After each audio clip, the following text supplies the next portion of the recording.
კეთილი კოლეგებო ვაგრძელებთ იურიდიულ საკითხთა კომიტეტის ხდომას. Შემდეგი გამოსვლები არიან ასევე ევროპული საქართველოს ფრაქცია. გთხოვთ ჩართოთ 20 წუთიანი რეგლამენტი. შეიძლება? დიახ.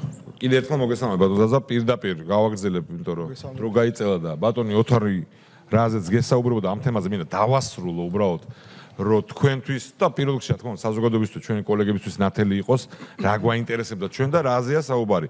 ანუ რო შევაჯამო, რაზეც ბატონი ოთარი საუბრობდა ძალიან დაწვრილებით, ხო? რომ თქვენივე დადასტურებით ხელისუფლებას, ამჟამინდელ ხელისუფლებას მაშინ ქონდა ამოცანა რომ გაეჭიანურებინა საქმეები, უგულავა კაბელების, რუსთავის საქმეც იყო, ამისთვის ახორციელებდა ზეწოლას ჩემი აზრით, ეს უკვე ჩემი აზრი არის. იმ ბრბოს მეშვეობით, ვინც თავს ესხმოდა მოსამართლეების სახლებს და ამას ადასტურებს ის, რომ ეს ხალხი არც დასაჯამ ხელისუფლებამ და გაამართლა საჯაროდ. ამისთვის მიიღეს კანონი, რომელიც შემდეგ ანტიკონსტიტუციურად იქნა ცნობილი, რომ შეეფერხებინეთ თქვენ, რომ დროის გაწევა იყო მათი ამოცანა. აი ეს ხო სწორად გავიგე მე თქვენი ის, რომ დროის გაწელვის გამო იყო ზეწოლა. ხო მართალი ვარ? ეს თქვენეული შეფასება ბატონო გიგა, მე მაგრამ იმ ნაწილში თქვენ რომ ზეწოლა იყო მეთანხმებით. ეხლა როცა ირკვევა რომ ხელისუფლების ამოცანა გაწელვა ამისი, რომ ვერ იქნას გამოტანილი გადაწყვეტილებები, რომელიც მათი აზრით დააზიანებდა მათ პოლიტიკურ ინტერესს, ივანიშვილის და მისი გუნდის პოლიტიკურ ინტერესს. ამ დროს ირკვევა, ან არის ბრალდებები თქვენი სასამართლოს თავმჯდომარესგან, თქვენი კოლეგისგან, ბატონი პაპუაშვილისგან, რომ იქ იყო პერსონალური ზეწოლაც, ხო? საუბარი იყო ჩანაწერებს და შემდეგ უბინძურეს რაღაცეებს. ზეწოლას შემდეგ შევეხები, როცა დაასრულებთ. დიახ. ყველაფერს შემდეგ უნდა შეეხოთ, როცა მე დავასრულებ და კითხვას დაგისვათ. ამ დროს მოულოდნელად ორი მოსამართლის მიერ ან რამოდენიმე მოსამართლის მიერ თქვენი ჩათვლით მოთხოვნა რომ სანამ ის ხელისუფლება რომელიც თვითონ არის ეჭვმიტანილი ამ ზეწოლაში არ გამოიძიებს ამ ზეწოლას მანამდე საქმეები არ განვიხილოთო არის თუ არა ეფექტურად იმ დაკვეთის შესრულება სწორედაც რომ რაც ხელისუფლებას სურდა არის ის თუ არა ბატონო გიგა არა თურცელი პასუხი საშუალება მექნება გაგიხსნა. არა, ძალიან ვრცელის არ გექნებათ, ჩემ დროში მაინც ჩაეტიეთ, როგორც კითხვა დაგისვა. არა, მე გითხარით რომ ეს იყო ზუსტად მე-6 მუხლის მოთხოვნებიდან გამომდინარე რომ სასამართლო მე არ მიკითხია. როცა ხელისუფლებას სურს გაჭიანურება. ის აწარმოებს ზეწოლას. დიახ. ჩემი აზრით, თქვენი სასამართლოს თავმჯდომარის აზრით, მოსამართლეების აზრით, თქვენი აზრითაც კი. ნაწილობრივად და ზეწოლა ზეწოლა და შემდეგ კანონმდებლობით თქვენთან დაადასტურეთ. ამ დროს თქვენ თვითონვე იძახით რომ რახან ეჭვები არის რომ ზეწოლა ხორციელდება მოდით ჯერ გამოვიძიოთ ეს ზეწოლაო და იქამდე საქმეები არ განვიხილოთო ეს იყო თქვენი განცხადება წაგიკითხოთ ციტატა თუ მენდობით არა ზეპირად ვიცი ბატონო ვიცი რომ ზეპირად ვიცი და ამიტომ აღარ მკითხულობ რომ დროა პატივს გხსნით თუ რა არის საჭირო ამდენ კითხვა ანუ რა გამოდის რომ ვისაც სურდა გაჭიანურება და ვისი დაკვეთაც იყო რომ გაჭიანურებულიყო ეს საქმეები და ვისაც ბრალი ედებოდა ზეწოლაში თქვენ გენიალური ლოგიკით თქვით რომ აჰა რახან ეჭვებია მოდის სერამ არ გამოიძიებენ იგივე ხალხი ვინ ზეწოლას შესაძლოა ახდენდაო მანამდე საქმეები არ განვიხილოთო არის თუ არა ეს ეფექტურად სწორედ ის რაც ხელისუფლებას სურდა ლოგიკაში მოვყვებით მაგრამ მე მაქვს მაგრამ ბოლომდე არ მომყვებით ხო ჩემეული ინტერპრეტაცია და აგეთ აბა მოკლედ ოღონდ შეიძლება კი ბატონო ოღონდ ეხა არ შემაწყვეტიოთ მე-6 მუხლს დაწყვეტოთ არა მაგ დათქმებს ნუ მიკეთებ თორე მაპროვოცირებთ რომ ეგრევე შეგაწყვეტოთ არა იურისტი დათქმებს ბრძანეთ შეიძლება ბრძანეთ არ უნდა ეს შესავლები სასამართლოს გადაწყვეტილება რომ ყოფილიყო ლეგიტიმური რომ ყოფილიყო კითხვების გარეშე ამას სჭირდებოდა დრო და შესაბამისად სასამართლოს გადაწყვეტილების ეფექტურობის ნაწილში მე-6 მუხლის გადმოსახედიდან გამომდინარე ევროკონვენციის ჩვენ მივიღეთ ეს გადაწყვეტილება. ბოდიში, თქვენ ხო განცხადებაში თქვით, რომ გამოძიებულ იქნას ჯერ კიდევ ზეწოლა. მათ შორის ეს იყო ხო თქვით. და როგორ გამოიძიებდა, ვინც ეჭვმიტანილი იყო, იმის გამოძიებას, ვისაც ინტერესი ჰქონდა გაჭიანურების, რატო დაგეხმარებოდათ? ბატონო გიგა, მე არ ვიყავი პროკურატურის თანამდებობაზე. ვერ შევთანხმდით, ვერა. ანუ თქვენ მაგ ლოგიკას ვერ ხვდებით. ეხა მეორე კითხვაც. ეხა ხდებით ჩემი ამ კითხვის მერე მაინც. ქალბატონი ხათუნარეებისაც გეკითხებოდათ იმ პერიოდზე. რატო გვაქვს ჩვენ ყველას ეჭვი, რომ თქვენი ეს ფერისცვალება დაემთხვა ყაზახეთში მორიგჯერზე თქვენი მეუღლის მიერ რაღაც ბიზნესის გაყიდვას. ხვდებით ამ ლოგიკას თუ ვერა? შეიძლება გიპასუხოთ? კი, ხვდებით თუ არა თქო. ქალბატონი ხათუნას შეკითხვასთან დაკავშირებით მე გავიხსენე რაღაცეები.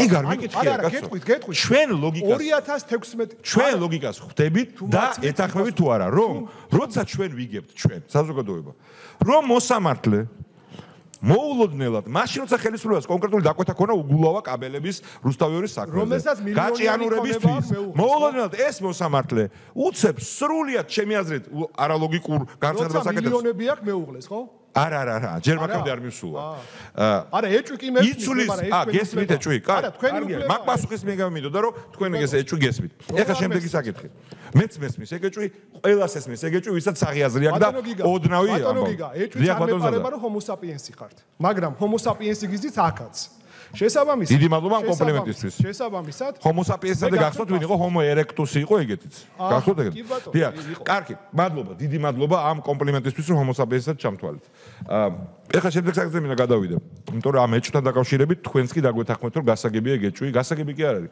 უდაოა ამ ეჭვის საფუძველი რომ თქვენი ფერისცვალება შესაძლოა დაკავშირებული იყო თქვენი მეუღლის შესაძლო ბიზნესთან ყაზახეთში და იქ მორიგ შემოსავალთან მე საზოგადოებას მოვახსენებ ამასთან დამოკიდებით მე მოვახსენეთ ცლად და ცალგეგზელოებით თუ შეიძლება ეხლა მაინტერესებს თქვენი აზრი მინისტრის მოადგილე თქვენი აზრით არის თუ არა პოლიტიკური ფიგურა თქვენი აზრით და ჩვენი კანონმდებლობით მაშინ არ იყო პოლიტიკური თანამდებობის პირი, იყო მაღალი თანამდებობის პირი, რომელიც როდის მაშინ არ იყო პოლიტიკური თანამდებობის პირი, კაცო. როდის ეგ? 2008-2010 წლებში სახელმწიფო პოლიტიკური თანამდებობის პირი მინისტრის მოადგილე არ იყო. მინისტრი იყო ბატონო გიგა. არა, საარჩევნო კოდექსის მიხედვით ცვლილება შევიდა იქამდე და მინისტრის მოადგილეები არიან პოლიტიკური თანამდებობის პირები. პოლიტიკური ფიგურები არიან. განსხვავება რა არის? მაგ დროს, სწორედ მაგ დროს, ზუსტად მაგ დროს 2004 თუ 5 წელს იყო ეგ ცვლილება შეტანილი თუ არ ვწდები. მინისტრის მოადგილეები არა. დიახ, მინისტრის მოადგილეები არიან იგივე რეგულაციის ქვეშ პოლიტიკური ფიგურები როგორც სხვა. რატო მაინტერესებს? რატო ვიძახი? ანუ თქვენ მინისტრის მოადგილეებს თვლით ჩვეულებრივ საჯარო მოხელეებად? არა, არ ვთვლი. არა. თქვენთან ერთად ანუ პოლიტიკური ფიგურა იყავით, ხო? პოლიტიკური ფიგურა მეც ნამდვილად. და ვინც იტყვის ჩემზე რომ პოლიტიკური ფიგურა არ იყო, პირველმა მესროლოს ხვა, როგორც ცნობილ ლიტერატურაში არის. მე არ ვიყავი თქვენ არის ცნობადი. ცნობადი ხო არ მიკითხე, გიდასტურებთ. ეხაც ვერ გახდებით ცნობადი, აი საოცარი პასუხების მიუხედავად, რომელიც ეხა აგიძლევით. ეგეთი ცნობადი. და იმედი მაქვს, აღარც გახდებით ცნობადი, მაგრამ იმედი მაქვს, რომ მაგას მე ვიტყვი იმედი მაქვს. რა, ანუ პოლიტიკური ფიგურა. ეხა აქ რო იძახდო, მე უბრალოდ ბუღალტერი ვიყავიო და არაფერზე პასუხს არ ვაგებდა, შენობები მაინტერესებდა, სხვა რაო. ეგ როგორ გამოვა? და ასე სარგებლობა საშუალებით და აღარ ზიანა ქართული ცხების ჩვენი კოლეგები, მაგრამ ქალბატონი ირმა მიუტანს ამბავს ალბათ. ეგ როგორ თავსდება ვერ გავიგე. თუ იმ რეჟიმს ესე იაფასებდო 9 წელი და ამბავიო. პოლიტიკური თანამდებობის პირი ფიგურა. მინისტრის მოადგილე. ამას უკვე აღარ გეკითხებით, სარგებლობთ ჩემი დროით. როგორ ხდება ეს? როგორ უთავსებენ ეს ჩვენი ქართული ოცნების წევრები ბატონო ამდე თქვენ როგორ წამყვანს მოგმართავთ ახლა არა როგორც ივანიშვილის გუნდის წევრს. საოცრება არის კიდე ერთი პრეცედენტი უნდა შექმნათ თქვენ იმისი როგორ ხერხდება ერთდროულად ეს შეფასება და თქვენი წარდგენა და შესაძლო სამწუხაროდ არჩევა. კარგით, შემდეგი კითხვა. მითხარით როგორ შეაფასებთ თქვენ სასამართლო გადაწყვეტილებას ან მოსამართლეს რომელიც იმისთვის რომ საეჭვო საქმეში გაამართლოს სისხლის სამართლის საქმეში ბრალდებული საოკუპაციო ხელისუფლების დოკუმენტს გამოიყენებს როგორც იურიდიულ დოკუმენტს და მტკიცებულებად დაეყრდნობა. როგორ შეაფასებთ? პირდაპირ ვიტყოდი რომ ეგეთი გადაწყვეტილება არ უნდა მიიღოს.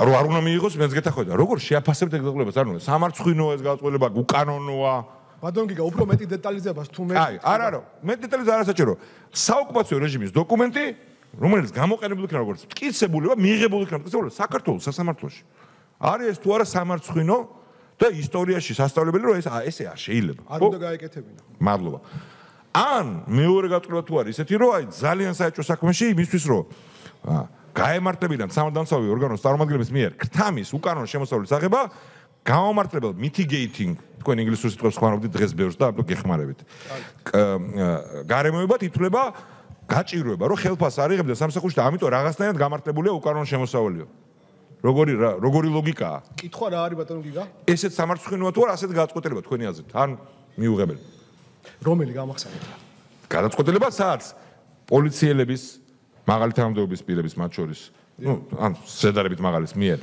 უკანონო შემოსავლის ანუ ქრთამის მიღება იქნება გამართლებული იმითი რომ ხელფასი არ ქონდა და უჭირდათ იურიდიულად ქრთამის აღება არის დაჟადი ქმედება შესაბამისად და არ მართლდება იმითი რომ ხელფას არ უხდიდნენ შევანადის დროს ხო მადლობა დიდი აი როგორ შეაფასებთ იმას თუ აი მოსამართლე წნეხის დროს ხელისუფლების მხრიდან მოულოდნელად უბრალოდ ავი საავადმყოფოში წვება და არ ცხადდება პროცესი. თვითნებურად. ავად გახთომის უფლება ყველას აქვს. მე არ მითქვი ავად გახთა თქო. თვითნებურად უწובה როგორც საბაბი, რო არის. ეს დაუშვებელია თუ ეგ. მართლა. და რა მაინტერესებს? ამ მესამეზე უკვე დათქმა რომ მიხვდით ხო სადაც მიდიოდა ყველაფერი და დათქმა გაიკეთეთ მესმის, მაგრამ პირველი ორი გადაწყვეტილება რომ აქ მიჭიროს, ხო შემდეგ გადმოგცეთ ისტორიული გადაწყვეტილებებია ეს ორი. აფხაზეთის ეგრეთ წოდებული დამოუკიდებელი რესპუბლიკის დოკუმენტი რო აღიარეს. იცით ვისი მიღებული გადაწყვეტილებებია? თუ გამოიცნო. საავადმყოფოში დაწოლა რო ახსენე, მაინც ვერ გამოიცნობთ ვისია? თუ თქვენ გულისხმობთ ჩვენი ერთ-ერთი კოლეგის არ გულისხმობ, ვიცი. ხო, ნუ ეს საყოველთაოდ ცნობილი ფაქტია და. დიახ. ხო და აი მაგისი არის, ვისიც არ ითქმის სახელი. რა გვარია ეგ კაცი? მერაბ ტურავას გულისხმობ. მადლობა დიდი, დიახ. ეს გადაწყვეტილებები რაც მე გითხარით, რომელიც თქვენვე თქვით რომ მიუღებელია და არასდროს არ შეიძლება იქნას მიღებულიო. აქვე მიჭირავს ხელში, რომ მე რა თქვა, არ არსებობსო. და თუ წაგაკითხებ, ყვითლად გავხაზე რომ თელი გაწყვეტილება არ წაიკითხო, თუ გინდა, თუ არ მენდობით. რომ საოკუპაციო ხელისუფლების დოკუმენტი მტკიცებულებად ჩათვალა და ამ საფუძველზე გაამართლა ბრალდება, ეს იყო სკანდალი დიდი. კაი ხნისი, მაგრამ მაინც. სისხლიან 9 წლამდე კაი დრო რო იყო. ხო გახსოვთ ამ ხალხს რომ მოწონს და შევარანდეს იმ დროის არის. ეხლა რა მაინტერესებს? ეს კაცი, სადაც რომელსაც ეს რეპუტაცია აქვს, ჩემი აზრით კი არა, ამ ფაქტებით. რომელიც მე ამ საავადმყოფოში დაწოდა, ეხლა თქვენ კიდე დათქმა გააკეთეთ, ავად გახთომის უფლება ყველას აქვს, მაგრამ ყველამ ვიცით, ვისაც საღი აზრი გვაქვს და ელემენტარული კრიტიკული აზრი, რომ იმიტომ დაწვა რომ მთავრობის დაკვეთა იყო, რომ გიგი გულავა ციხიდან არ უნდა გამოეშვათ ერთი დღითაც კი. ეს კაცი რატო წარადგინეთ, მოადგილეთ ასეთ მაღალ თანამდებობაზე საკონსტიტუციო სამართლოში? რატო? რა კრიტერიუმით? ბატონო გიგი. თქვენ გიგი გულავას საქმესთან დაკავშირებით ჩემი გადაწყვეტილება ცნობილია თქვენთვის? ბოდიში, ეს თქვენი საპასუხო კითხვები იქნება თქო, მეხუთე ვიმეორე, როცა გავცვლით როლებს, რაც არასოდეს არ მოხდება. ამიტომ ეხლა თქვენ ჩემ კითხვებზე უპასუხეთ თუ შეიძლება. ეს კაცი, რომელიც თქვენვე დაახასიათეთ, რომ არის სამარცხვინო. რომელიც ყველამ ვიცით რაც არის. უკაცრავად რა, ერთი წუთით ეს სამარცხვინო მოქმედ მოსამართლე ცოტა თავი შეიკავეთ, უხერხულია განაგრძეთ ეთიკურად კითხვის დასმა. ბატონ ანდრეი, სამარცხვინო, უსინდისო, სისულელი არის აბსოლუტურად ეთიკური, კვეთრი შეფასებები თქვენი კოლეგების მიერ სისხლიან წარსულზე მკვლელობაზე და ერთი წუთით ბატონო გიგა, ეხლავე მოგცემთ დროს. თქვენ როდესაც გახვალთ დარბაზიდან კამერებთან გარეთ თქვენი არჩევანია ვის როგორ შეაფასებთ, მათ შორის მოსამართლეს თუ არა მოსამართლეს. აქ ამ პროცესში ჩვენ ვიცავთ ეთიკურობის სტანდარტებს. ამიტომ გთხოვთ გააგრძელოთ ეთიკურად თქვენი კითხვების დასმა. დიდი მადლობა. ოღონდ ეს ეთიკურობის სტანდარტები თქვენი პერსონალური განსაზღვრული არ არის. შეფასებები რა არის სამარცხვინო გადაწყვეტილება და რა არა. არის სრულად ჯდება ყველანაირი საღიაზრეს ეთიკურობის სტანდარტში. გადაწყვეტილება სხვა არის და პიროვნებას როცა ეხებით პოლიტიკური შეფასებაა მოსამართლეს მე ადამიანურ ცხოვრებას არ ვეხები ამ შემთხვევაში. კაი, დიდი მადლობა და იმედი მაქვს რომ ასეთივე გულმოდგინე იქნებით სხვა შემთხვევებშიც ამ დარბაზში ყოველთვის თქვენი კოლეგების მიმართ, როცა ისინი თქვენ პოლიტიკურ ოპონენტებს აფასებენ. მაგრამ ამ სამარცხვინო გადაწყვეტილების ავტორი მოსამართლეთან დაკავშირებით, რატომ წარადგინეთ ეს კაცი, მერაბ ტურავა, მოადგილეთ? ეგ ხო თქვენი გადაწყვეტი იყო. დიახ, მე მარტივი პასუხი. ხმა. უკაცრავად. დიახ. აქ იყო არჩევანი გასაკეთებელი იმ მოსამართლეებს შორის, რომელსაც უფრო მეტი გამოცდილება ჰქონდა ჩემი აზრით და შესაბამისად ეს გადაწყვეტილება მივიღო. გავიგი, ანუ აი ეს გამოცდილება, აფხაზეთის ავტონომიური რესპუბლიკა რო გამოაცხადა.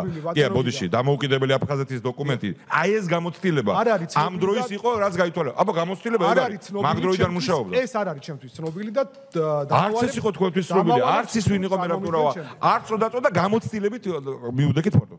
სწორია, მე მეგონა რომ ამ დროს ითხოვით რომ დაიწყებთ რომ იცი რა ამ დროს ყაზახეთში ჩემ მეუღლის ბიზნესი გაიყიდა მორიგჯერო და ეგ რო არ მითხარით გამიკვირდა. მადლობა, დიდი მადლობა და თქვენი შეფასებები მართლა შემოიტოვეთ მე მედიისთვის. მადლობა. აუცილებლად. შემიძლია უპასუხო. დაასრულეთ წინადადება ბატონო ზაზა და შემდგომ ბატონი ოთარი გააკეთოს. კი ბატონო, ანუ თქვენ ბრძანდებით პარლამენტარები, თქვენ შეგიძლიათ თქვენ წარმოადგენთ კიდევ ერთხელ გამორდები საზოგადოებას და საზოგადოებას აინტერესებს რა თქმა უნდა მაღალი თანამდებობის პირების ფინანსური მდგომარეობა თუ რამდენად გამჭვირვალეა, მე მივესალმები ამას ყველაფერს, რომ მაქსიმალურად გამჭვირვალე იყოს ყველა თანამდებობის პირის ფინანსური მდგომარეობა. მე არაფერი არ მაქვს დასამალი, რომ 2008 წლის მერე, როდესაც მე შევირთე მეუღლე თეა ძოწენიძე, მას ჰქონდა ის ფინანსური შესაძლებლობები, რაც ასახული იქნა ჩემს მიერ დეკლარაციაში. ეხლა დაუბრუნდები იმ ფაქტს, როდესაც 2018 წლის სიუჟეტზე იყო საუბარი. აი აქ მიდევს ეხლა მე ზუსტად შემიძლიათ Viber-ზე ან WhatsApp-ზე გადმოგიგზავნოთ 2016 წლის სიუჟეტია ეს არ არის არანაირი ბათუმელები ეს არის ტელევიზია ტაბულა 2016 წლის 29 ივლისის ინტერვიუ რომელიც არის სრულიად ხელმისაწვდომი და არის YouTube-ში შეგიძლიათ 2016 წლის რომელი ივლისის 29 ივლისის კი ბატონო აი სწორედ 29 ივლისის არის ის თქვენი ცნობილი განცხადება, რომელიც მე წაგიკითხეთ, რაც დაემთხვიეთ პირდაპირ ხელისუფლების რიტორიკას და თავს დაესხით საკონსტიტუციო სასამართლოს მაშინდელ თავმჯდომარეს გიორგი პაპუაშვილს და ის დაადანაშაულეთ, რომ ერთპიროვნულად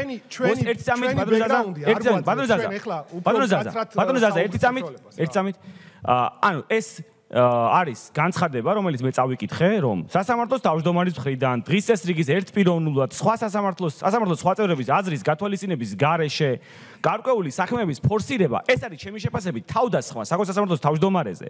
იმიტომ რომ ასეთი ამაში ადანაშაულებდა სწორედ ქართული ოცნების წარმომადგენლობა, მაგრამ 29 ივლისის გარდა კიდევ არის 22 ივლისის სხდომა, სადაც თქვენ, ბატონო ზაზა, თქვენ კოლეგებთან ერთად დააყენეთ შუამდგომლობა რომ ვინაიდან ვრცელდებაო ინფორმაციაო და მე დაგვირით ამ საკითხს დაუბრუნდებოდი, ვინაიდან ვრცელდება ინფორმაცია, რომ ზეწოლა არის მოსამართლეებზე, საქმე გადავდოთო, მანამ სანამ გამოძიება არ დასრულდებაო.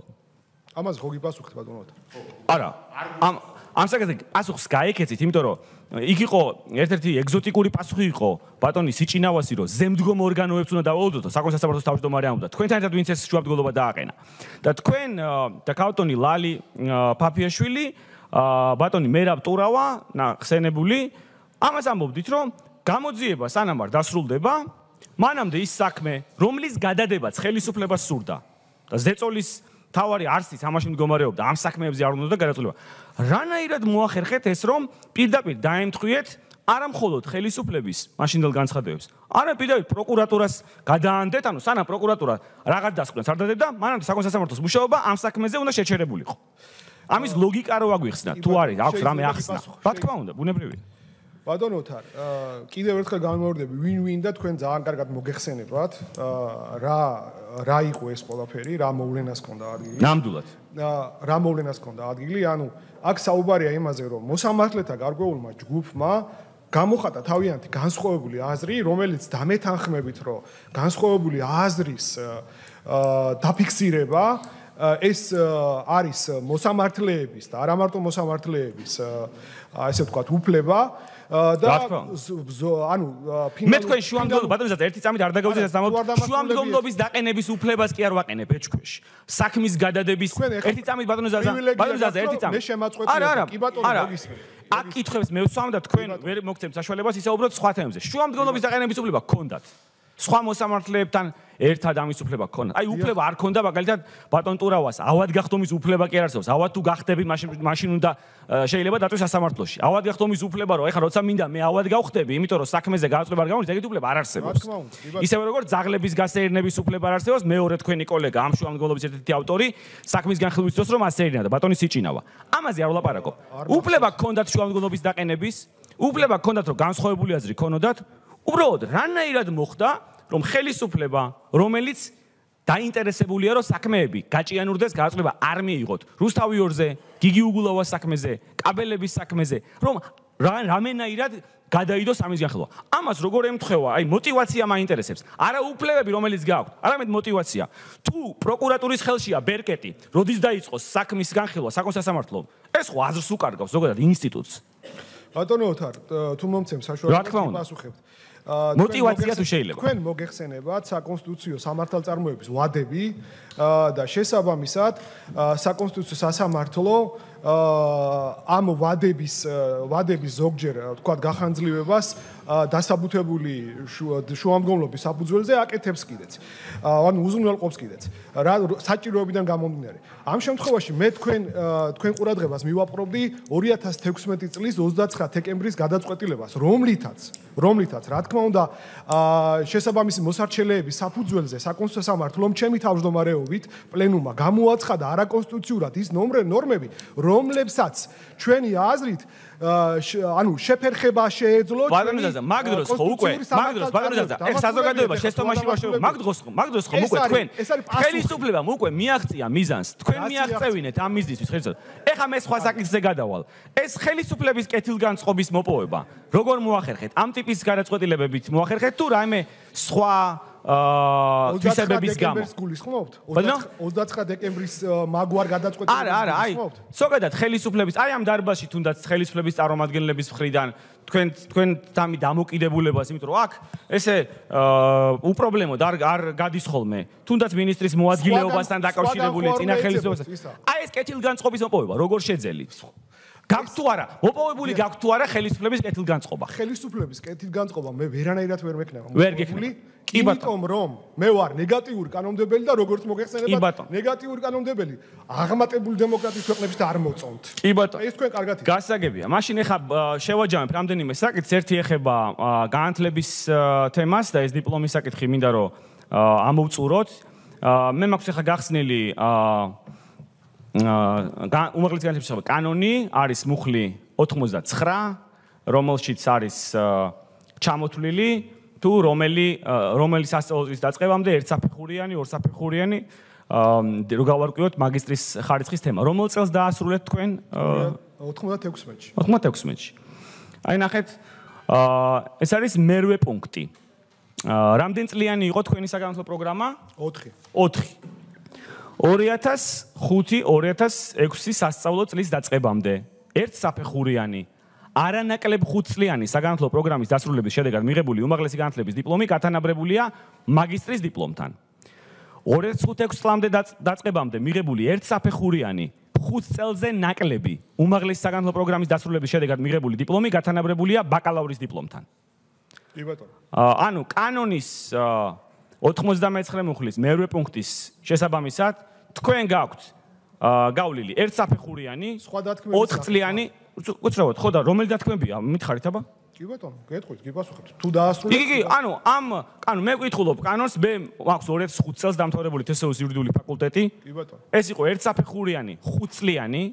შესაბამისად, ჩემი დიპლომი გათანაბრებულია მაგისტრის ხარისხით, მაგრამ 5 წელზე ნაკლები რაც არის, ანუ 4 წლიანი განათლება გათანაბრებულია ბაკალავრის დიპლომთან. ეხლა თუ შეგიძლიათ მიმითითოთ აი ამ კანონის შეგიძლიათ დრო აიღოთ და მეორე ნახევარში გასცეთ ამ კითხვაზე. ამ კანონის რომელი მუხლის, რომელი პუნქტი გაძლევთ საშუალებას თქვათ, რომ 4 წლიანი ერთსაფეხურიანი განათლება იურიდიული განჭეთ მაგისტრის ხარისხს. ან ეხა მითხარით ან მერე. მადლობა შეკითხვისთვის. ბატონ ირაკლის უკვე უპასუხე, მუხლის დასახელება და პუნქტი აღარ მახსოვს, მაგრამ იქ მითითებულია, როდის ეძლევა პირს დოქტორანტურაში სწავლის გაგრძელების შესაძლებლობა. არა, ბატონო ზაზა, ეგ ვიცი, 59 მუხლი ეგ ვიცი. ეგ არის დოქტორანტურაში როდესაც აგრძელებთ სწავლას, მაგრამ კანონი ბატონო ზაზა, კანონი ითხოვს იმას, რომ თქვენ უნდა იყოთ სამართლის მაგისტრი. სამართლის მაგისტრი რომ იყოთ, უცრავად ერთსამი ბატონო ზაზა, სამართლის მაგისტრი რომ იყოთ, ამისთვის დოქტორანტურის სტუდენტი კი არ უნდა იყოს, დოქტორანტი კი არ უნდა იყოთ.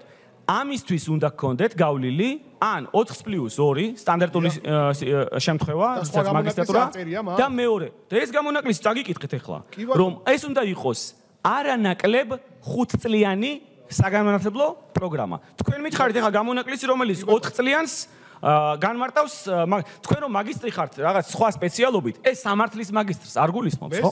შესაბამისად სამართლის მაგისტრი როგორ იქნებით, რო გაუხსნათ საზოგადოებას? თუ მომცემთ საშუალებას აგიხსნით, ახლა მე საზოგადოებას ვესაუბრებ კიდევ ერთხელ. რა თქმა უნდა გისმენთ. საუბარია იმაზე, რომ განათლების უმაღლეს განათლების შესახებ კანონის სხვადასხვა ნორმები სხვადასხვანაირად განმარტავს იმ საკითხს, რასაც ქვია მაგისტრთან გათანაბრება. შესაბამისად, თქვენთვის წარმოდგენილია ჩემი დოკუმენტაცია, წარმოდგენილია სხვადასხვა მტკიცებულებები, რომელიც ამ საკითხთან დაკავშირებით შეგიძლიათ გამოიყენოთ.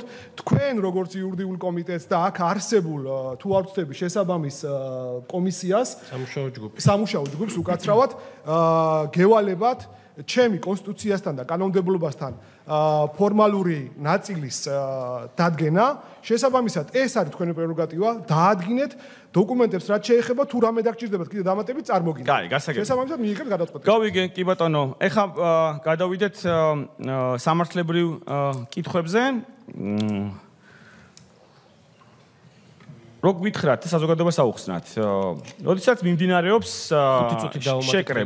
შეკრება, მანიფესტაცია. შესაძლებელია თუ არა შეწყდეს ეს შეკრება მანიფესტაცია გაფრთხილების და კანონის მოთხოვნით დაცვით გაგრძელების შესაძლებლობის გარეშე. ანუ გაფრთხილების გარეშე რომ შეწყდეს თუნდაც კანონის დარღვევით მიმდინარე შეკრება მანიფესტაცია. თქვენ მოგეხსენებათ არაერთი სტანდარტი ამასთან დაკავშირებით დადებული, მათ შორის თუ არ ვცდები ეს არის 2006 წლის გადაწყვეტილება საკონსტიტუციო სამართლოსი, თუ ვციტირებ, თუ საფრთხე არ არის რეალური და მყისიერი, შესაბამისად არ შეიძლება ეს სტანდარტი დაადო ჩვენმა სასამართლომ. არ შეიძლება მიტინგი შეწყდა. ხო, ამას დაკავშირებით საკონსტიტუციო სამართლომ გამოიტანა გადაწყვეტილება, რომ აი ეს რაც მე წაკითხეთ არის ლეგიტიმური მიზნის მისაღწევად შერჩეული არაპროპორციული საშუალება. საკონსტიტუციო სამართლომ გამოიყენა აქ ცნობილი პროპორციულობის ტესტი, იმისთვის რომ უფლებაში ჩარევა იყოს გამართლებული აუცილებელი და ეს შეზღუდვა. აი ეს პროპორციულობის ტესტი რას მოიცავს? რას უნდა აკმაყოფილებდეს უფლებაში ჩარევის გასამართლებლად რა არის აუცილებელი? აი შეზღუდვა უნდა იყოს კი ბატონო, ჩვენ გვაქვს როგორც მოგეხსენებათ ორი ტესტი შეზღუდვის, ეს არის მკაცრი და პროპორციული. ამ შემთხვევაში გამოვიყენეთ პროპორციული და ამის მიხედვით მივიღეთ გადაწყვეტილება და დამიკონკრეტეთ რას მეკითხებოდი ზუსტად. ანუ უფლებაში ჩარევის გასამართლებლად აუცილებელია, დიახ, რომ შეზღუდვა დიახ, აკმაყოფილებდეს გარკვეულ კრიტერიუმებს. სულ 3 კრიტერიუმია. პირველი მოგახსენეთ, რომ საფრთხე უნდა იყოს რეალური. არა, მე გეუბნებით ზოგადად უფლებაში ჩარევის გასამართლებლად აუცილებელია რომ შეზღუდვამ 3 კრიტერიუმი დააკმაყოფილოს. აუცილებელი დემოკრატიული საზოგადოებისათვის პირველი სტანდარტი ეს არის, პირველი კრიტერიუმი ეს არის. პირველი კრიტერიუმი არის რომ კანონით უნდა იყოს გათვალისწინებული. კი, კანონით გათვალისწინებული აუცილებელი. ეს ერთი კრიტერიუმი, მეორე კრიტერიუმი რა? აუცილებელი დემოკრატიული საზოგადოება. მეორე არის რომ უნდა ემსახურებოდეს კანონიერ მიზანს. ხო, კანონიერ მიზანს და მესამე კრიტერიუმი რა არის? ხო. დემოკრატიული საზოგადოება. მესამე კრიტერიუმი არის რომ მიზნის მიღწევის პროპორციული ზომაა. აი უკვე კი ბატონო. კი, ანუ კი ბატონო. ეხა შემდეგი საკითხი. მაინტერესებს დისკრიმინაციის შეფასებისას. როდესაც ხდება გამორჩევა, ასე ვთქვათ, რომელიმე პირის გამორჩევა, დიფერენცირება სხვა პირებისგან. რომელ ტესტს იყენებს საკონსტიტუციო სასამართლო? რა ტესტია, რა ქვია ამ ტესტს? აქაც როგორც მოგახსენეთ, არის მკაცრი და რაციონალური. რაციონალური რა? რაციონალური ტესტი, ანუ დიფერენცირება, მოგეხსენება ძველი კონსტიტუციის, ანუ ძველი რედაქციის შესაბამისად იყო მე-14 მუხლიდან მომდინარე, ეხლა გახლავთ ეს უკვე მე-11 მუხლის რედაქცია ახალი. შესაბამისად, ჩვენ ასევე ვიცნობთ აქტიურ და პასიურ დისკრიმინაციას. ბატონო ზაზა, თუ რომ მითხრათ რაციონალური დიფერენცირების ტესტი, დიახ, რითი განსხვავდება მკაცრი შეფასების ტესტისგან? ერთი განსხვავდება მეორისაგან იმით, რომ ანუ მკაცრი ტესტის შემთხვევაში გვაქვს ანუ მკაცრი ტესტის შემთხვევაში დიფერენცირება გვაქვს იმ პირების მიმართ, რომლებიც არიან თანასწორები და მეორე ტესტი გვაქვს, როდესაც არათანასწორ პირებს შორის ხდება თანასწორი მოპყრობა. კი ბატონო, არ არის ეს სწორი პასუხი ბატონ ზაზა და საკონსტიტუციო სასამართლოს თავმჯდომარეს. რაც ვკითხეთ, ესეთი რაღაცა არ უნდა გეშლებოდეთ. ეხლა შემდეგი კითხვა რომელიც მაქვს, მე მინდა რომ თქვენ აქ ახსენეთ თუ არ ვცდებით ამერიკის უზენაეს სასამართლოს ყოფილი და მოქმედი მოსამართლეები, ხო?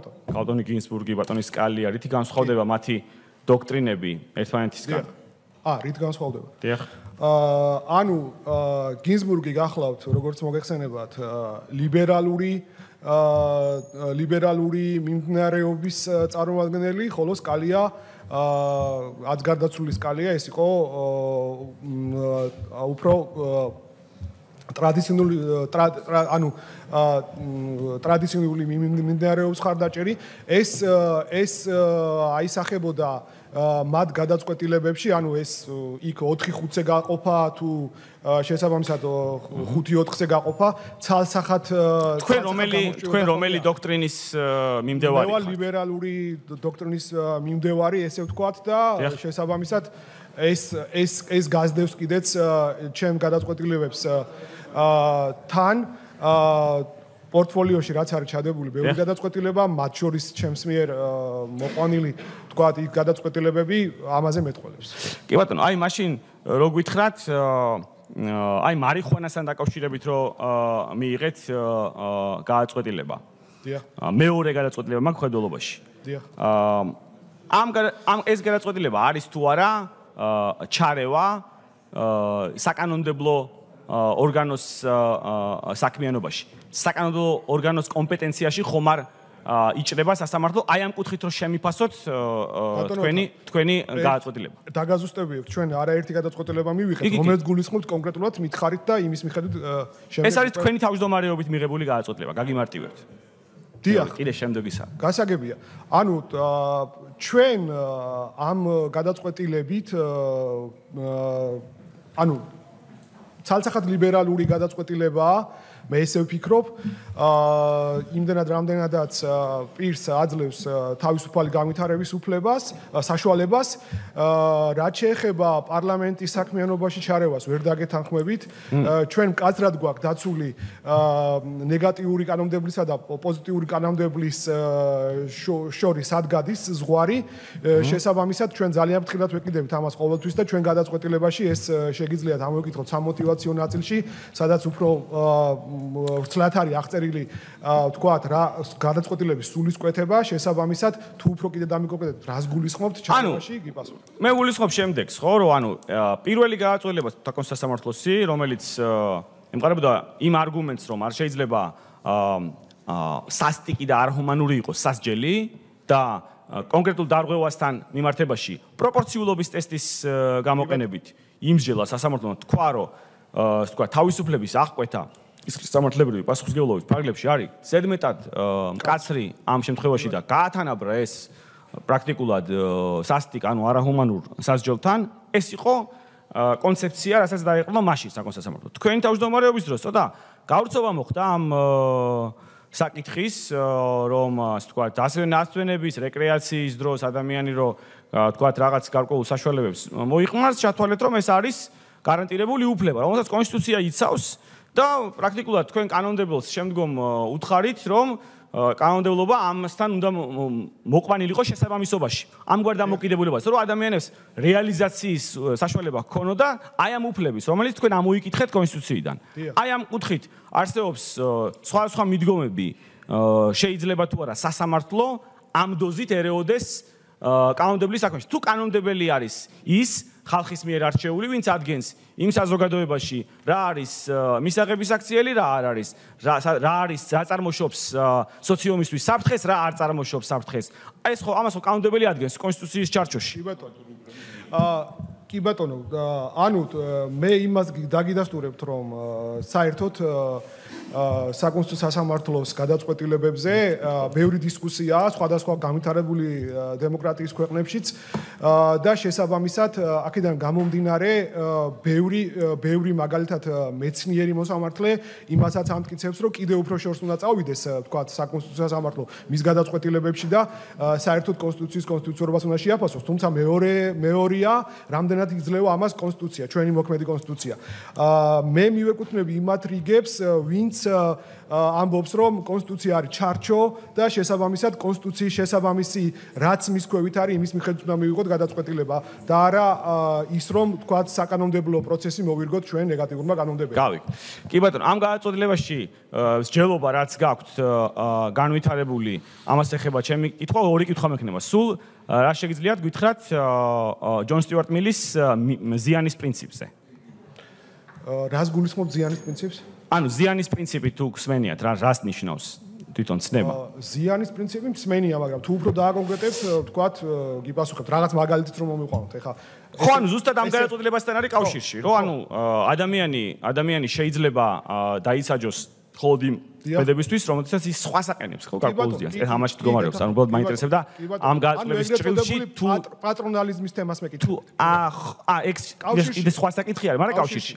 კარგი, სოციალური ხელშეკრულების, სოციალური კონტრაქტის თეორია რაში მდგომარეობს? სოციალური კონტრაქტის თეორია არის იგივე ლიბერალური დემოკრატიის ნაყოფი, ესე ვიტყოდი, როდესაც ხელისუფლებასა და ხალხს შორის იდება კონტრაქტი, რითაც ხელისუფლება არის შეზღუდული, ადამიანებს აქვს თავისი უფლებები და თავისუფლებები და შესაბამისად ეს კონსტიტუცია არის კონტრაქტი, რითაც ფუნქციონირებს დემოკრატიები. ვისია ეს სოციალური კონტრაქტი? ვისში? ვინ შემოგთავაზა? ეს არის თუ არ ვცდები ჯონ ლოკის პრინციპზე დაყრდნობით, რომელიც ბუნებითი სამართლის წარმომადგენელი იყო და ემპირისტი. და ბარემ ბუნებითი უფლებებიც რო გითხრათ რა არის? კი ბატონო, ბუნებითი უფლებები, რომელსაც ჯონ ლოკი აყალიბებდა, ეს იყო სამი ძირითადი უფლება, საკუთრების უფლება, ეს იყო თავისუფლება და სიცოცხლის უფლება. ბუნებრივ მდგომარეობაში ადამიანები როდესაც სახელმწიფოს გარეშე არსებობენ, ამ კუთხით ბუნებითი რომელი უფლება არის რეალიზებული ბუნებრივ მდგომარეობაში სახელმწიფოს გარეშე. და რისთვის ჭირდება შესაბამისად ადამიანებს სახელმწიფო და სოციალური კონტრაქტის გაფორმება. სოციალური კონტრაქტს იგივე კონსტიტუციას მეორე ენაზე, ესე ვთქვათ, მშიშრების აქტსაც უწოდებენ.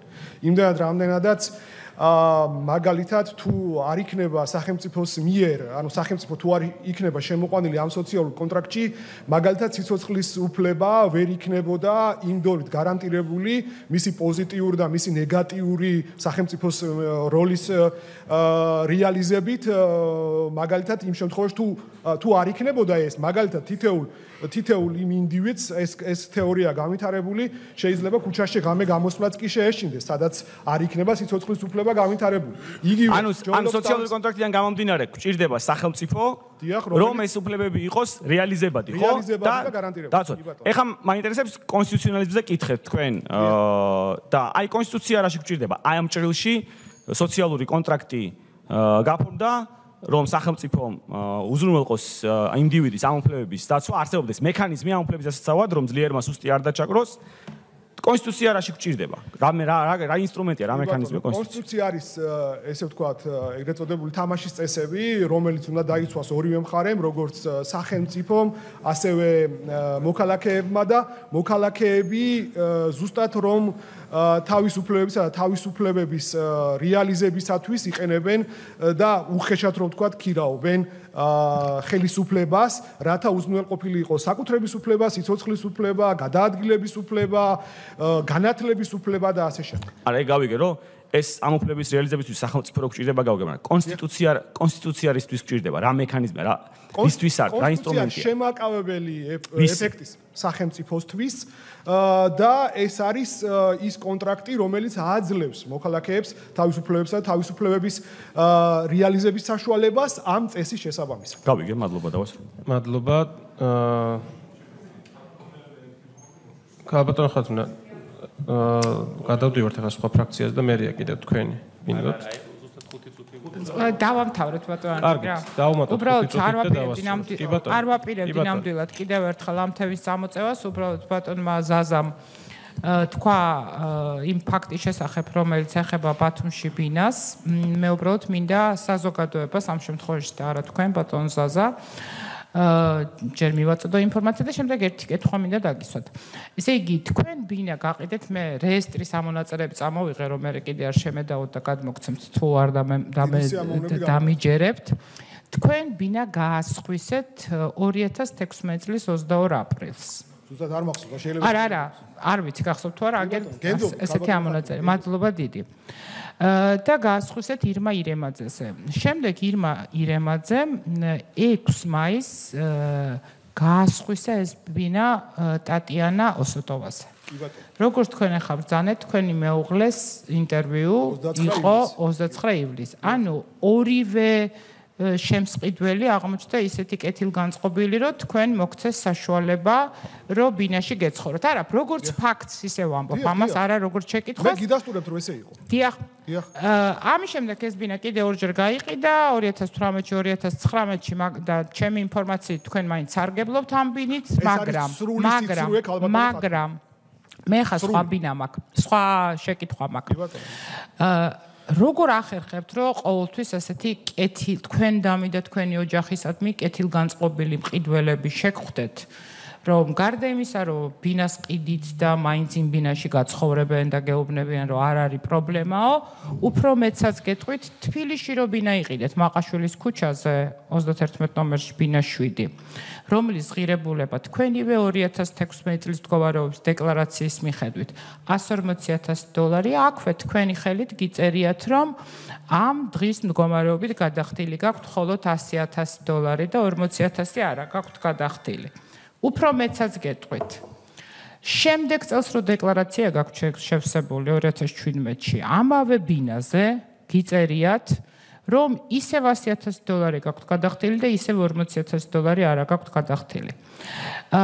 ეს თქვენმა მეუღლემ ეს ბინა ვინმე თამას ქათამაცისგან იყიდა, რომლისთვისაც ეს თანხა ბოლომდე რო გადახდილი არსად თქვენ დეკლარაციაში არ ჩანს, მიუხედავად იმისა, რომ ამ დროს ანგარიშზე მარტო თქვენ მეუღლეს პროკრეტით ბანკში ერთ ანგარიშზე $180,000 აქვს და მეორე ანგარიშზე $160,000.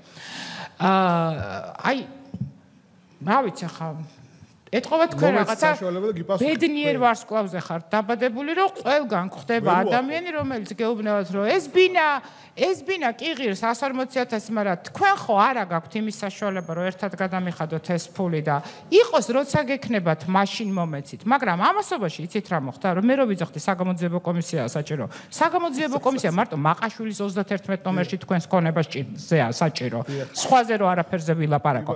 იმიტომ რომ ეს ბინა მერე თქვენმა მეუღლემ გაყიდა თავის ძმაზე, ნუგზარძო წენწეზე. მერე ისევ უკან იყიდა. გაყიდვა წერია, გაყიდვა რეესტრის მოხდა ეს ფორმა ისევ უკან იყიდა. ვალი ქონდა იმას და დედმამიშვილები ერთმანეთში თუ შეიძლება დავასრულებ, მერე ხო ისევ უკან იყიდა.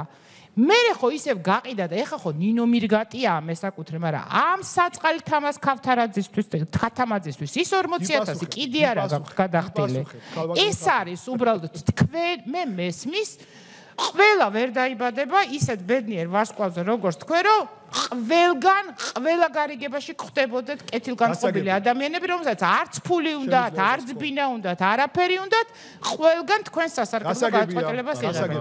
ძალიან სასიამოვნოა, ჩემთვის არ არის გასაგები, თორე თქვენთვის რო გასაგებია, სადრას ხლართავთ, ზუსტად ვიცი და ეჭვერ მეპარება. ძალიან კარგი შეკითხვაა. ძალიან კარგი შეკითხვა. იმის საშუალება მეძლევა, რომ კიდე ერთხელ ამ თემაზე ვისაუბრო და ამომწურავად გაგცეთ პასუხი ქალბატონო ხათუნა. დიდი მადლობა ამისათვის. ალბათ რომ არა თქვენი ესეთი მოწადინებული ინტერესი ამის მიმართ და უსვავ ხას, რომ ეს საზოგადოების ინტერესია, მე ამის საშუალება არ მომეცემოდა ესე ვერბალურად გამომეხატა. გულისხმობ იმას, რომ კიდე ერთხელ ხას უსვავ. ადამიანები როცა ერთმანეთთან თქვათ ერთმანეთის ცხოვრებას ერთმანეთს დაუკავშირებენ, აღმოჩნდება ხოლმე ისე, ახლა თქვენ ამას გინდათ ახლა ბედნიერი ვარსკვლავი დაარქვით ამას ქალბატონო ხათუნა, გინდათ რაც გინდათ ის დაარქვით, მე გეტყვით ერთ რაღაცას, რომ ჩემი მაყაშვილის ბინის თაობაზე არის ესეთი ისტორია. აი ეს ბინა, რომელიც ჩვენ ვიყიდეთ, იმ მომენტისათვის, რომელსაც ახლა თქვენ ტექნიკური რაღაც უზუსტოებების და გამო ეს ბინა არა, ჩვენ გავასხვისეთ ეს ბინა.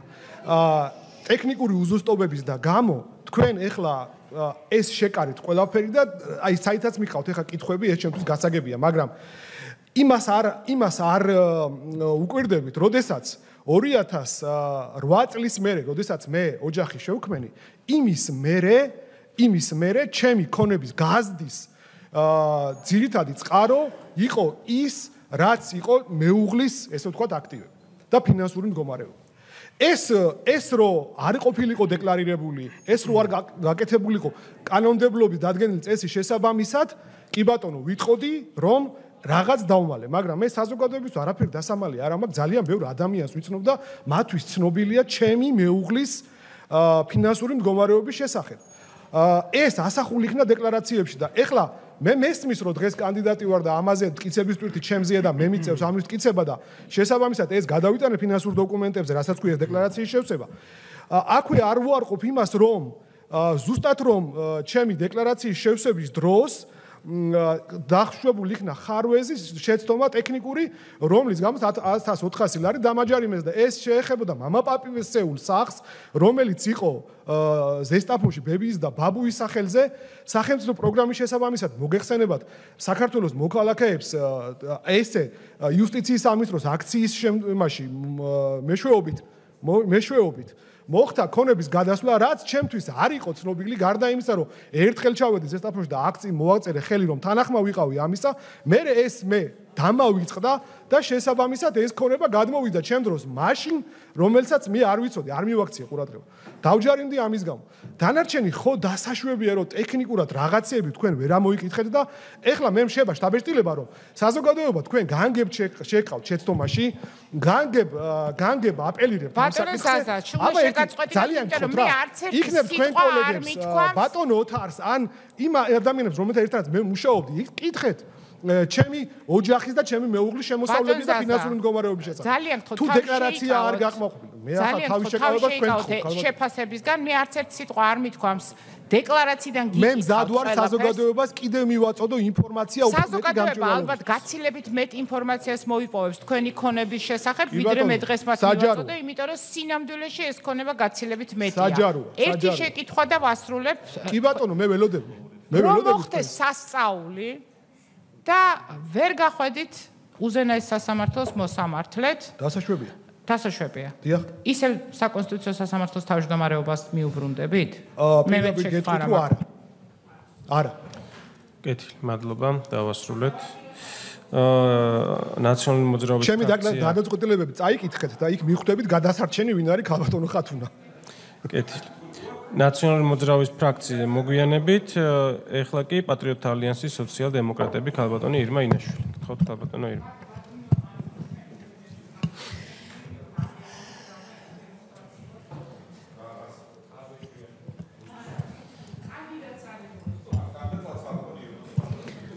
აი მე ბატონო გიგა ნუ მომისმენთ საერთოდ არ მაქვს პრეტენზია რომ დარბაზში დარჩეთ საერთოდ პოლიტიკიდანაც თუ წახვალთ ციხეში ძალიან დამავალებთ მოვა ეგ დროც მოვა ძალიან მალე მოვა ეგ დრო გარწმუნებთ მაგაში მოგესალმებით მეგობრებო მე მინდა ვისარგებლო ამ შემთხვევით და საერთოდ ჩემი შეფასებებიც გაგიზიაროთ არსებულ პროცესთან დაკავშირებით შტაბეშტილება არის ძალიან მძიმე ეს ეხება ყველა კანდიდატს მე მგონი პირველი თემა მთავარი თემა რაც არის ეს დიპლომების თემა გადაიზარდა დიდ უხერხულობაში ყველას მინდა ვთხოვო მომავალშიც სავარაუდო კანდიდატებს რომლებიც კანდიდატურებს წარმოადგენენ რომ მეტი პასუხისმგებლობით მოეკიდოს ყველა და მეტი პატივისცემით მოეკიდოს ყველა საკუთარი განათლების საკითხს და იმ სტანდარტით წარსდგნენ პარლამენტში, საერთოდ მართლმსაჯულების სისტემაში, რა სტანდარტიც გვაქვს აღიარებული ჩვენ სახელმწიფოში. ხას უსვამ უხერხულია კამათი დიპლომების თემაზე ამდენი ხნის განმავლობაში. და ძალიან უცნაურია რომ ჯერ მართლმსაჯულების სისტემაში იწყებენ მუშაობას კანდიდატები პრეტენზია აქვთ მაღალ პოსტებზე და პარალელურ რეჟიმში სამართლის სფეროში მაგისტრანტებიც არ არიან ამ დროს ჩვენ ვიცნობთ ძალიან ბევრ ახალგაზრდას რომელიც არც კომპეტენციით ჩამოუვარდება აქ წარმოდგენილ კანდიდატურებს არც მორალის და ზნეობის კუთხით და კრიტერიუმებსაც გადასარევად მოიცავენ და გამოხატავენ ეს ახალგაზრდები, მაგრამ ხელი არ მიუწვდებათ არსებული სისტემიდან გამომდინარე იმაზე, რომ გახდნენ უზენაესი სასამართლოს მოსამართლეები. აი ამაში ვგულისხმობთ ჩვენ ზუსტად კლანურ მმართველობას, რომ სისტემა დაკეტილია ახალი სახეებისთვის და დაკეტილია სრულიად ახალი ტიპის კანდიდატებისთვის რომლებიც ასე ჭირდება ჩვენ სახელმწიფოს და ჩვენს მართლმსაჯულებას. ეხლა რა არის საინტერესო და სიმპტომატური. მე გარედან ვაკვირდები ამ პროცესს, დღეს პირველად შემოვედი დისკუსიაში. ყველა კანდიდატი დააკვირდით, რომელიც გამოდის კომიტეტზე, ყველა კანდიდატიერიდება შეაფასოს წინა ხელისუფლების მმართველობა. მე თქვენც მოგმართავთ ბატონ ზაზა და ციტირებ თქვენი გამოსვლიდან. წინა ხელისუფლებაზე, როდესაც იყო საუბარი, დემოკრატიის კუთხით იყო შეცდომები და პრობლემებიო, ესე ბრძანეთ თქვენ. ანუ შეცდომები და პრობლემები ყოფილა მხოლოდ მთელი ის ძალადობა, რაც ხდებოდა მაშინ, როცა თქვენ იყავით ადეიშვილის მოადგილე და იმ სისტემის ნაწილი. 26 მაისი ყოფილა უბრალოდ შეცდომა და პრობლემა. 7 ნოემბერი ყოფილა უბრალოდ შეცდომა. ძალადობრივ რეჟიმად. რასაც ჩვენ მოუწოდებთ ქართულ ოცნებას ამდენი წლის მანძილზე, რომ მიიღოს ჩვენი რეზოლუცია და მხარი დაუჭიროს მას. მე ხიდები რომ დაწვათ და თეორიულად რაც არ მოხდება, მაგრამ თეორიულად თქვენი ლოგიკით, ჩუმი ლოგიკით, რომ ეს ხალხი ისევ დაბრუნდეს ხელისუფლებაში, ხო გინდათ კიდე დარჩენა სასამართლო სისტემაში? და ხო გინდათ კიდე თანამდებობები და ხო გინდათ კიდევ რაღაცა კარიერული წინსვლა, რაზეც თქვენ და სხვაებიც ახლა მარტო თქვენ ვაზოგადებთ თელ ამ ჩემ შთაბეჭდილებებს, თქვენ არ გეხებათ მხოლოდ ყველა კანდიდატს ეხება, ვინც აქ იყო წარმოდგენილი. ხო გინდათ კიდე მომავალშიც კარიერული წინსვლა? აი საქმე იცით რაშია? რომ რეჟიმი თავისით არ იქმნება ბატონო ზაზა. და ეს არის პრინციპული საკითხი ჩვენთვის.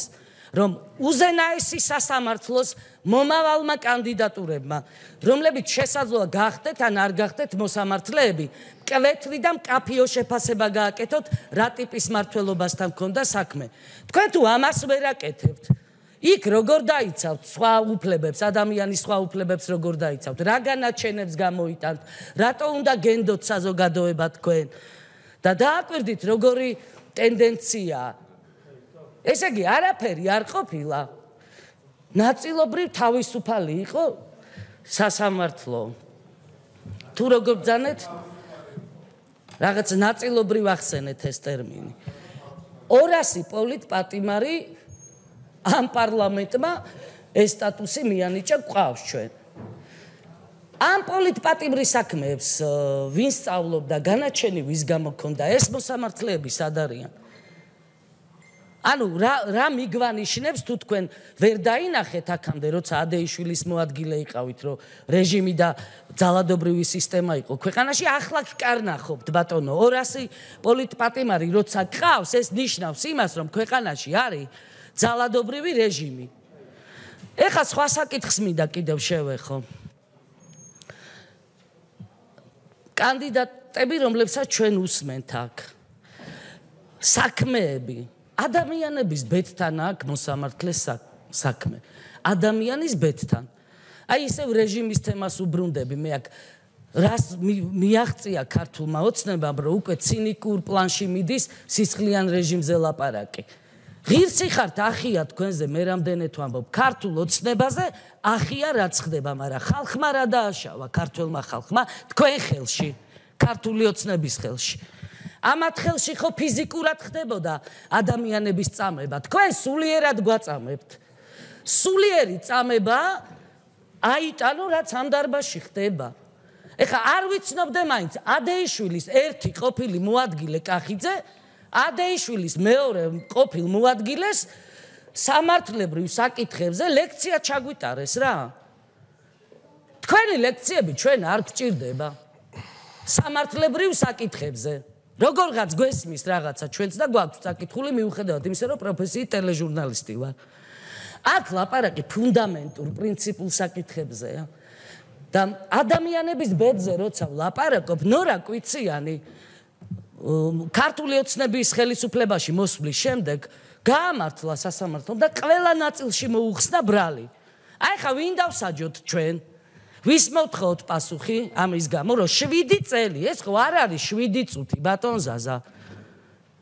7 წელი უკანონოდ ადამიანი იყო ციხეში. აი თქვენ რო ადეიშვილის მოადგილე იყავით იმ სისტემის წყალობით ჭყალებში.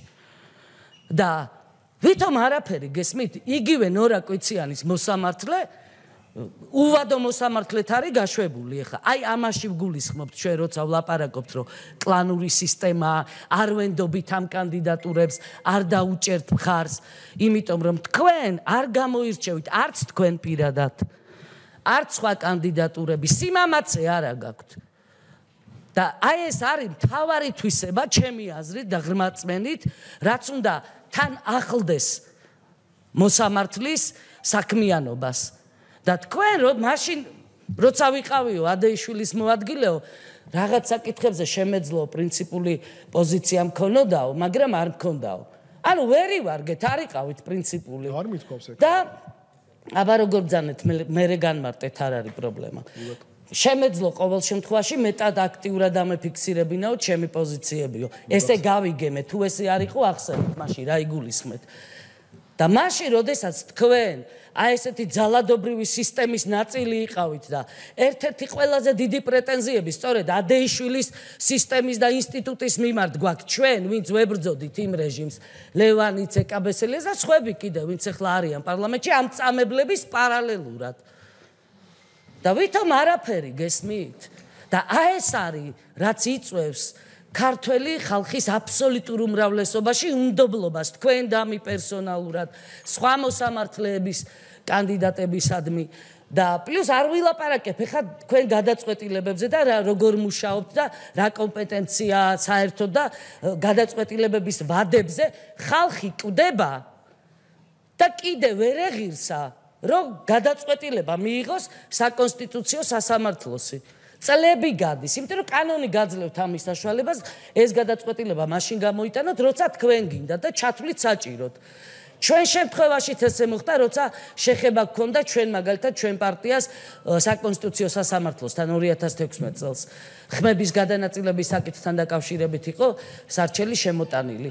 და ეხლაც კი გვეუბნევით, ანუ საკონსტიტუციო სასამართლო რომ გასულია კოლეგია ოთახში სადღაც თურმე ამდენი წლის მერე და გადაწყვეტილებაზე ფიქრობთ. გადაწყვეტილებები ადამიანებს იქნება საკონსტიტუციო სასამართლო, სააპელაციო თუ ნებისმიერი რანგის საფეხური სასამართლო ჭირდებათ მყისიერად და იმ დროის ვადებში, სანამ ის ადამიანი ცოცხალია, თორე თუ მოკვდა და აღარ არის ცოცხალი, რაში ჭირდება იმას თქვენი საკონსტიტუციოს გადაწყვეტილება ან უზენაეს სასამართლოსი. აი საქმე იმაშია, მე ყველას ვეუბნევი ახლა ჟურნალისტებსაც, ჩემ კოლეგებსაც პარლამენტიდან, რეჟიმს მარტო სააკაშვილი და ბოკერია კი არ ქმნიდა ბატონო ზაზა. თქვენაირი ხალხიც ქმნიდა რეჟიმს. ჟურნალისტებიც ქმნიდნენ რეჟიმს სხვათა შორის, ხმას რო არ იღებდნენ და დღესაც ფარული სიმპათიები რო აქვს თან ბოკერიების და ნაციონალური მოძრაობისადმი და რო ვერ მალავენ ამ სიმპათიებს და თურმე გახსენება ჭირდებათ გესმით ჟურნალისტებს, რა მძიმე დროში ცხოვრობდნენ 2004-12 წლებში, როცა 40-ზე მეტი ტელეარხი წაართვეს, კლავდნენ, ძარცვავდნენ და იყო ერთი უბედურება. აი ეს არის ის სურათი, რაც მე გარედან დავინახე ამ განხილვებისას. და მე ხა მხოლოდ იმიტომ მოვედი ამ სხდომაზე, რომ ჩემი შტაბ-ბეჭდილება საზოგადოებისთვის გამეზიარებინა და ჩემი კოლეგებისთვის გამეზიარებინა. არ გიჭერთ მხარს და არც ამ სიას არ უჭერთ მხარს და ვერ დაუჭერთ ვერანაირად მხარს, იმიტომ რომ არ იმსახურებთ არც ერთი კანდიდატი, ვისაც მე აქ უსმენ, გქონდეთ ეს ნდობა თქვენ. არ იმსახურებთ ამას. მომავალშიც ვინაიდან ადრე არ გამოიჩინეთ პრინციპულობა, იქნებით მსახურების სისტემის და ჩვენ გვინდა თავისუფლად მოაზროვნე სრულიად ახალი სტილის მოსამართლეები და უნდა ვიღვაწოთ იმისათვის სახელმწიფოს ამოცანა უნდა იყოს, აი ეროვნული ამოცანა, ახალი კლასი აღზარდოს მოსამართლეების, რომ თქვენაირები ჩაანაცვლონ ამ ახალგაზრდებმა. ეს არის ჩემი პოზიცია. მადლობა ბატონო ზაზა, ხომ არ გსურთ? ორიოდე სიტყვით შევეხები, მე მესმის ახლა და ძალიან კარგად მესმის სადვიმყოფები, პარლამენტის წევრის შეფასებები იყო, მე ვერ და არ შევალ პოლიტიკურ დისკუსიებში. შესაბამისად, ამით შემოვიფარგლებ. კეთილი, მადლობა. გადავდივართ უფრაქციო პარლამენტის წევრებზე, ბატონო ლევან. მოგესალმებით.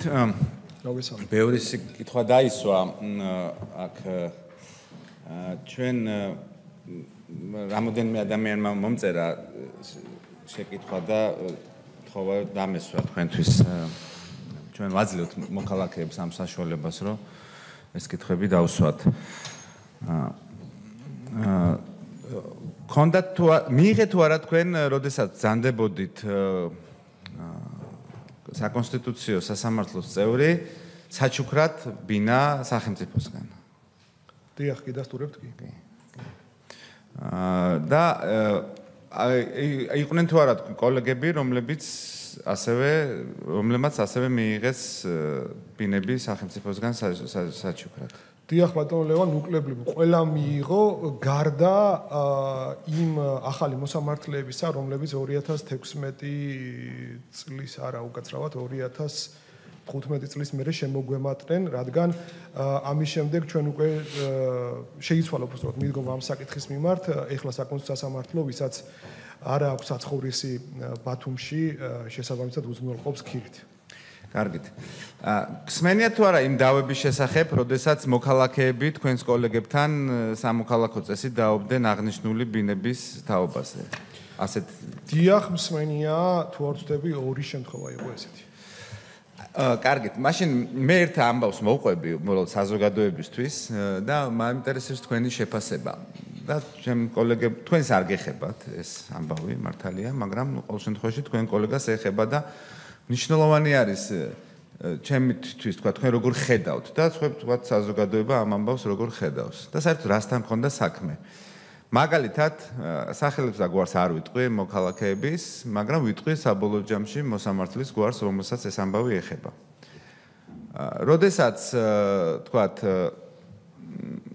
იწყება ის ისტორია ასე, რომ ოჯახი იძულებულია დატოვოს ქვეყანა იმის გამო, რომ ნაციონალურ მოძრაობამ დაიწყო ამ ოჯახის მიმართ დევნა და ეს ოჯახი არის ერთ-ერთი შეძლებული ოჯახი არის იმ დროისთვის ბათუმში და მიტოვებენ უხდებათ ქვეყნის დატოვება. შემდგომ მათი სახლი სადაც გაიზარდნენ, სადაც დიდი ხანია ეს ოჯახი ცხოვრობს, ადრე როგორც იყო ხოლმე თქვა, ეგრეთ წოდებული აცტუპნიკი ცხოვრობდა მათ ბინაში, უბრალოდ ჩაწერილი იყო ადამიანი, თქვა საკუთრება ამ ადამიანზე არ ირიცხებოდა. სახელმწიფო და ეს ადამიანი ფლობდა რაღაცა კომპანიებს. სახელმწიფო ამ ადამიანის კომპანიებს აწერს ჯარიმას და ბოლოს ყველაფერ სხვა ქონებასთან ერთად ართმევს ამ სახსაც. ნუ მიაქვს სახელმწიფოს ეს სახლი. შემდგომ ეს ადამიანი იწყებს დავა სახელმწიფოსთან, ყველა პროცესი გებს, ყველა ქონებას იბრუნებს, აბათილებს იმ ჯარიმებსაც ამ ბინის გარდა. ამ ბინას აძლევენ ერთ-ერთ მოსამართლეს, თუ არ ვცდები, ერემაძეა გვარად, სახელი არ მახსოვს, ქეთევანი, ხო? შემდგომ, როდესაც ქალბატონი ერემაძე ამ ბინას იღებს, ის დაახლოებით 1 თვის თუ რაღაცა დროის მანძილზე კეთილსინდისიერ მყიდველთან ყიდის ამ ბინას. ეს ოჯახი როცა ბრუნდება ამ ქვეყანაში, ანუ როდესაც 1 ოქტომბერი მოხდა, ოჯახი დაბრუნდა ქვეყანაში, მოიკითხეს თავისი კერძო საკუთრების ამბავი და ნუ მივიდნენ იმ კეთილსინდისიერ მყიდველთან. ეს ადამიანი ეუბნება, რომ იცით რა არის, მე ვარ კეთილსინდისიერი მყიდველი. ამ სახლში მივიღე გარკვეულად $70,000. დამიბრუნეთ ეს ბინა, ეს თანხა, კი ბატონო, წაიღე. ეს ადამიანი ამბობს, რომ მიმართავს ერთ-ერთ თქვენს კოლეგას და კოლეგა ეუბნება, რომ იცი რას გეტყვი ახლა, ანუ ბინის ფულზე კი არაა საუბარი საერთოდ. თუ ჭკვიანად არ იქნები, გამოვიყენებ ჩემს, თქვა, შესაძლებლობებს და კიდევ უფრო მეტად დაგაზიანებთ, ვიდრე დაზიანდებით. აი ასეთი საქციელი მოსამართლისგან, აი ზოგადად ეს მე მესმის, რომ თქვათ მოსამართლეს ეს ბინა მიცეს. მოსამართლემ როდესღაც გაიგო, რომ ეს ბინა არ იყო ის ბინა, რომელიც სახელმწიფომ თქვათ მიცა, თქვათ პრობლემების გარეშე.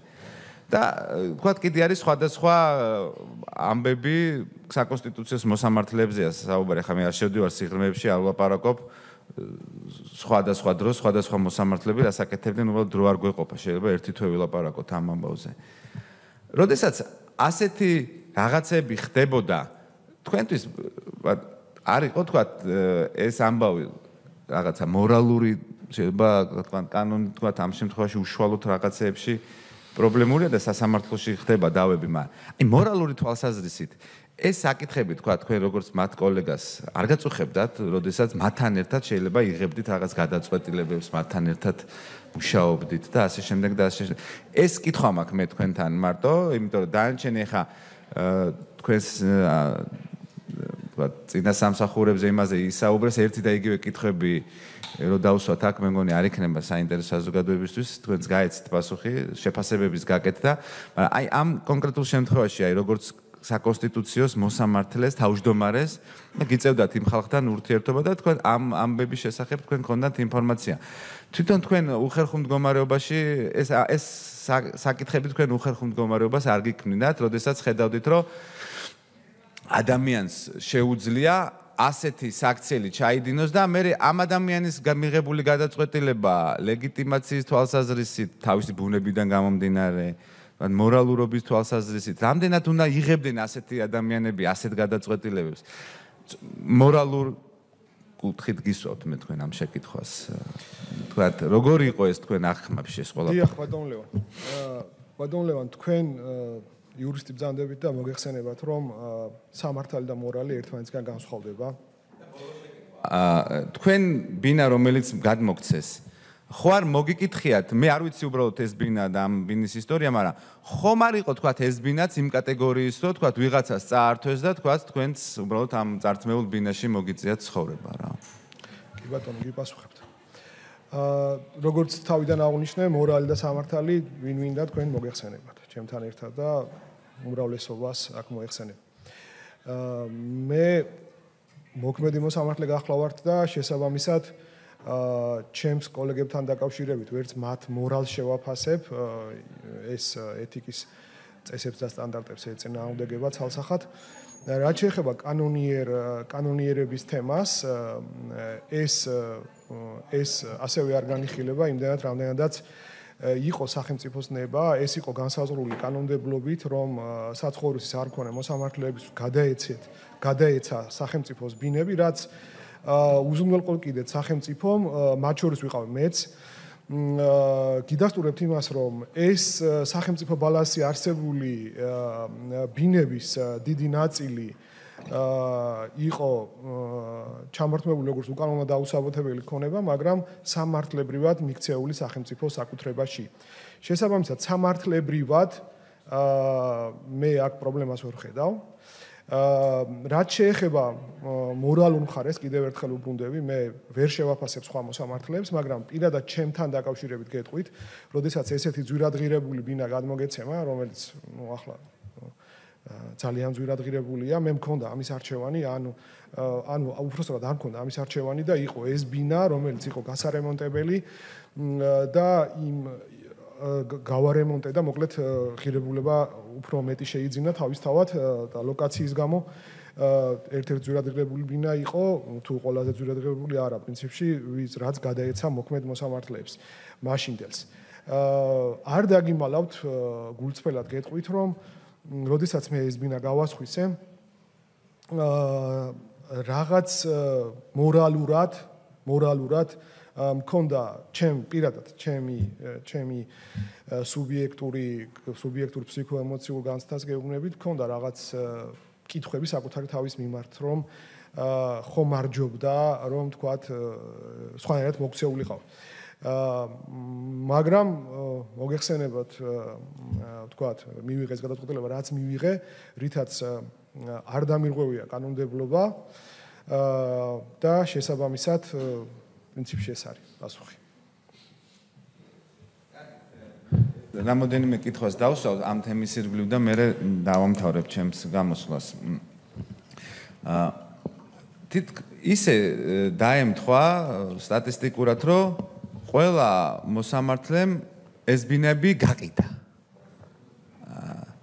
ნახეთ, გაყიდეს ეს ბინები. შეიძლება ბევრს არ დაუტოვებია, მაგრამ თითქმის ყველამ გაყიდა. ანუ რატო გაყიდეთ ეს ბინები? რატო ახლა თქვა თუ ცხოვრობ ბათუმში, მუშაობ უკაცრავად ბათუმში, ცხოვრობ ბინაში, სახელმწიფომ გაჩუქა თითქოს ერთი შეხედვით შეიძლება გრძელვადიანი საკუთრება შეინარჩუნო, ხო, აღნიშნულ ქონებაზე. რატო გაყიდეთ? ანუ მაინც სადღაც გულში ფიქრობდით, რომ ეს ის ბინები არ იყო, რომელიც თქვათ, აი, მოგცეს და შენია და არანაირი თქვათ პრობლემა არ არის. ანუ სადღაც გულის სიღრმეში საკუთარ თავთან გქონდათ ის კონფლიქტი, რომ სხვისია ეს სახლი? და უბრალოდ რადგან გაყიდეთ, უკვე კეთილსინდისიერა, ყიდველი უკვე კეთილსინდისიერია, ყველაფერი კანონიერია, მაგრამ იქ რაღაცა ქვეცნობიერში გაწუხებდათ მაინც, რომ თლად ბოლომდე თქვენი არ იყო ეს. ანუ კი იყო თქვენი კანონიერად, მაგრამ სხვაზე იყო, თქვათ, რაღაცნაირად წართმეული ან წაღებული. ხო ხდებით ასე. არასდროს არ მიფიქრია პარლამენტარობაზე, ესე ვთქვათ, მაგრამ ეხლა თქვენ ადგილზე ვისურვებდი, რომ ყოფილიყავ. ეს ლირიული გადახვევა. გულწრფელი უნდა ვიყო და გეტყვით, რომ იყო მაგ ელემენტის შემადგენელი იმდენად რამდენადაც, მაგრამ ეს იყო ძალიან მცირე. ჩვენ ამ ბინის გასხვისებით შევიძინეთ სხვა ქონება. ჩემი ოჯახი 2013 წლამდე მთელი შემადგენლობით ცხოვრობდა ამ ბინაში და მე ოჯახი გადავიყვანე ბათუმში, როდესაც გადავედით, მე უკვე უფროსი ვაჟიშვილი გაიზარდა, სასკოლო ასაკი მოუწია, ჩვენ მქონდა გადაწყვეტილება მისაღები დავრჩებოდით ბათუმში კვლავ ოჯახთან ერთად და ბავშვი ისწავლიდა თბილისში თუ ბათუმში თუ თბილისში. ჩვენ მივიღეთ ჩემ მეუღლესთან ერთად გადაწყვეტილება, რომ ბავშვი თბილისში უნდა შესულიყო სკოლაში. ამიტომ მე გადმოვიყვანე ოჯახი თბილისში, ამას დამიდასტურებ ჩემი კოლეგებიც და ვინც მე მიცნობს, ყველას რომ ეს ნამდვილად ესე იყო. ამის მერე მოხდა ამ ბინის გასხვისება და შესაბამისად ეხა ქალბატონ ხათუნას კითხვაზეც პასუხობ, რომელიც ცოტა ესე ვთქვათ, ბევრ უზუსტობებს შეიცავდა, მაგრამ მე ვალდებული ვარ, რომ კიდევ დამატებით გიპასუხოთ. ანუ ეს ბინის გასხვისების თემა, პერიოდი, რომელიც მან 2018 წელს ისაუბრა, ეხლა აქ არ ბრძანდება, მაგრამ უბრალოდ ეს ხო იწერება. ჩვენ როდესაც ბინა გავასხვისეთ, სანამ ჩემი ოჯახი თბილისში გადმოვიდოდა და მოგეხსენებათ 29 ივლისის პერიოდია, როცა ანუ ჯერ სკოლა არ არის დაწყებული, ზუსტად აი ამას ემთხვევა ყველაფერი მტკიცებულებებით შეგიძლიათ, ეხლა იურისტი ხართ, მიადოვნოთ თვალყური და გვაცადეს ბინის დაცლა და ისავეჯი თბილისში გადმოვიტანეთ. არა, უბრალოდ დავამატე, ესე მოხდა და ეხლა ის რომ მე ესეთი ბინა შემხვდა, ის რომ თქვა ესეთი მეუღლე მოვიყვანე ეს, რა დავარქვათ ბედნიერი ვარსკვლავი, არ ვიცი, ხო, არის ეს. მადლობა, კითხვებით გავსვი, პასუხები მივიღე, დიდი მადლობა. დიდი მადლობა. მადლობა. სხვა ფრაქციო პარლამენტის წევრები არ არიან, შესაბამისად მათი დრო მოიწურა, ვინაიდან არ იყენებენ დანარჩენები. ქართული ოცნება მრეწველების დროით ბატონი რომან კაკულია და შემდგომ 1 საათიანი შესვენება. მოგესალმებით. მოგესალმებით. მე რამდენადაც არც სპეციალისტი ვარ ამ დარგის და ჩემი შეკითხვა თქვენი პიროვნული პორტრეტის ჩამოყალიბებაში თუ მიეხმარება საზოგადოებას, დავსვამ ასეთ შეკითხვას.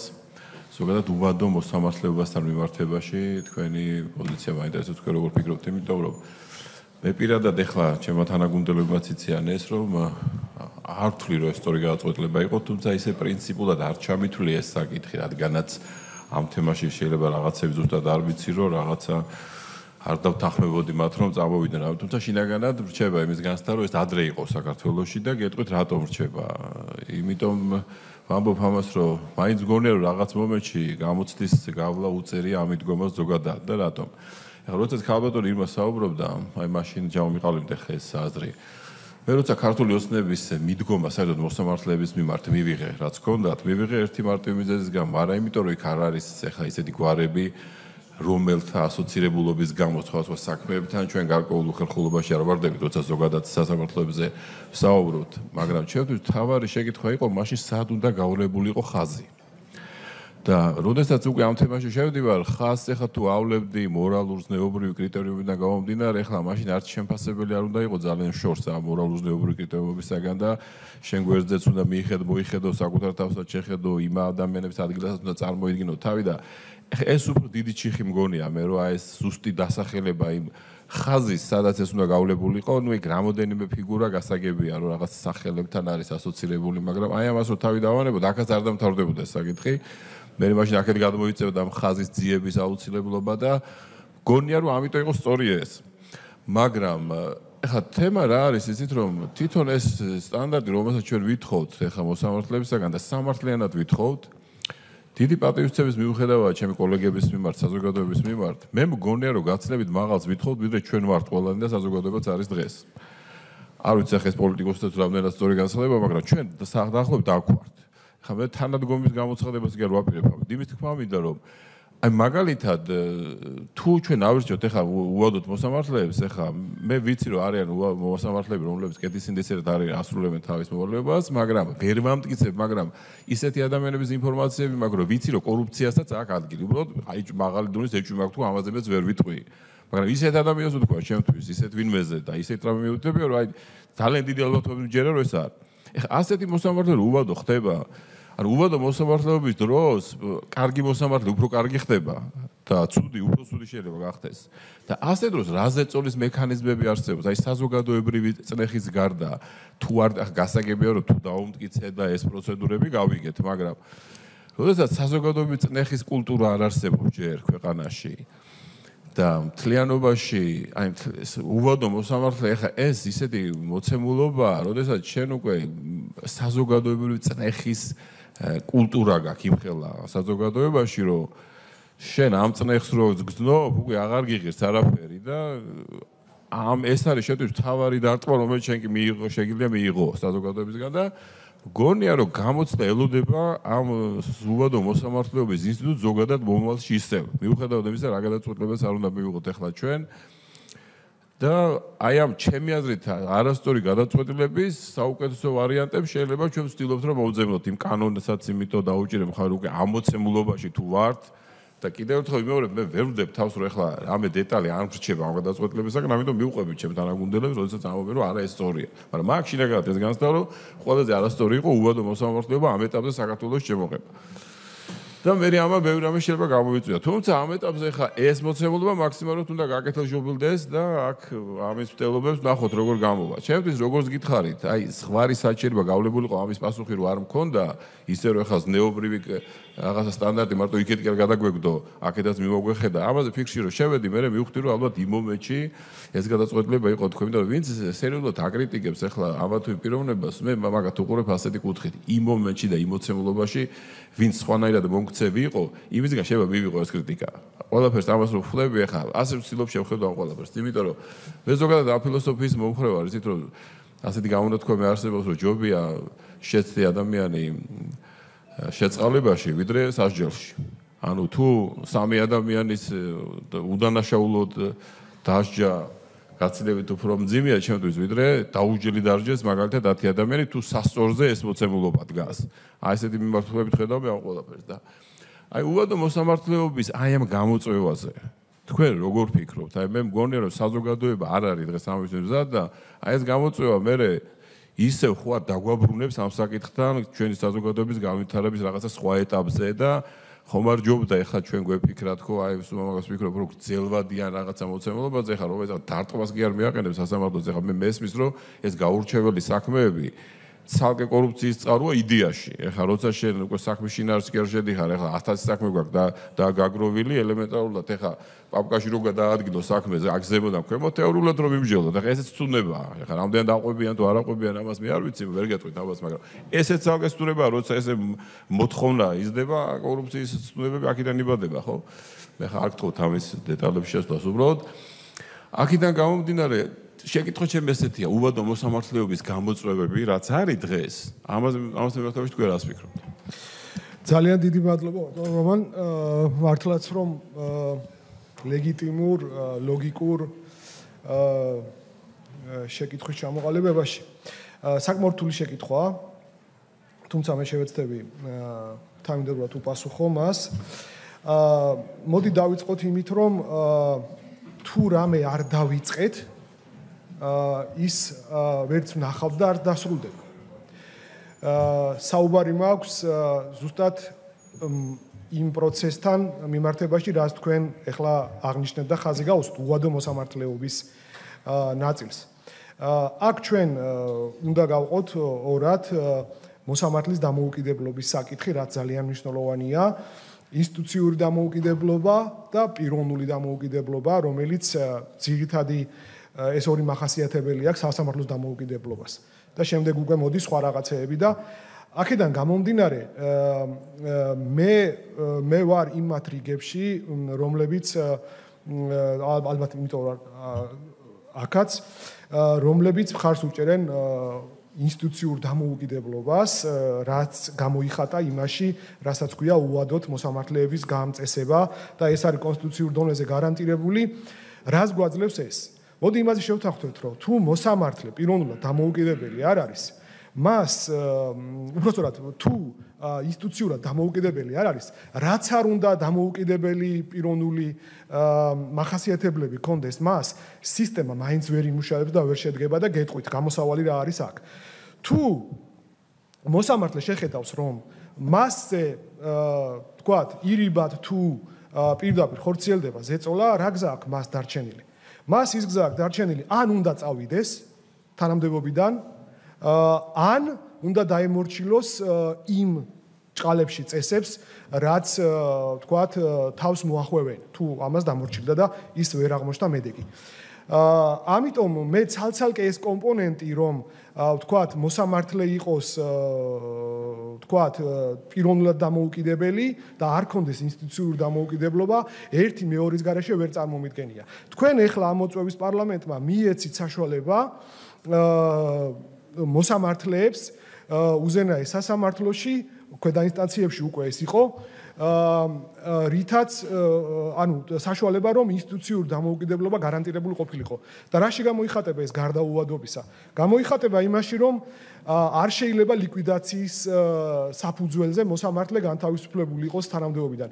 ეს იყო ზუსტად ის რეკომენდაციები, რაც მე ბოლო წლების განმავლობაში მესმოდა, თქვათ იგივე ვენეციის კომისიის საგან და სხვა ავტორიტარული